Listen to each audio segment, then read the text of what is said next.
চলমান সংসদ থেকে বেরিয়ে এসে 7 জন সংসদ সদস্য সহ কাজী জাফর আহমেদ বেগম খালেদা জিয়ার হাতকে শক্তিশালী করার জন্য জোট গঠন করেছিলেন এবং কাজী জাফর আহমেদের সবচেয়ে শান্তিপ্রিয় জায়গা হচ্ছে এই 14 গ্রাম। এই 14 গ্রামেই উনি সমাহিত হয়েছেন, এই কবরেই ওনার স্থান হয়েছে। আজকে তিনি যাকে নেতৃত্বে এই ফেসিবাদ বিরোধী আন্দোলন শুরু করেছিলেন,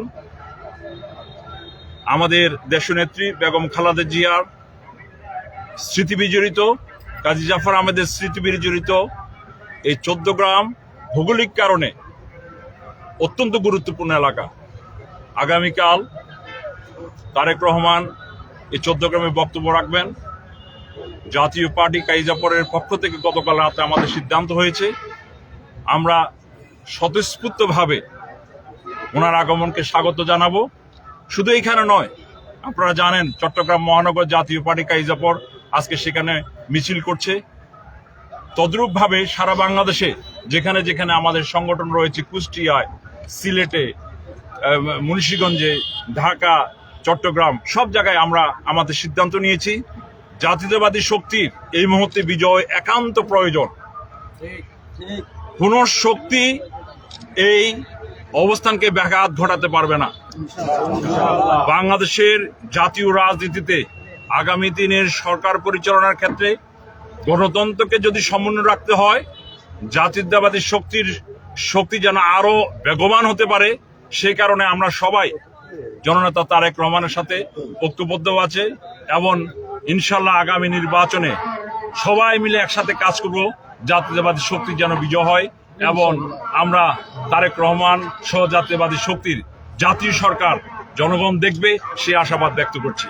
এবং আমি 14 গ্রামবাসীর কাছে আহ্বান করব, আপনারা যে যেখানে থাকুন না কেন, আগামীকালের এই সমাবেশে এসে ওনার প্রতি কাজী জাফর আহমেদের স্মৃতিকে আপনারা তুলে ধরবেন, তাকে সম্মান দেখাবেন, জননেতা তারেক রহমানকে সম্মান জানানোর মধ্য দিয়ে। সকলকে ধন্যবাদ।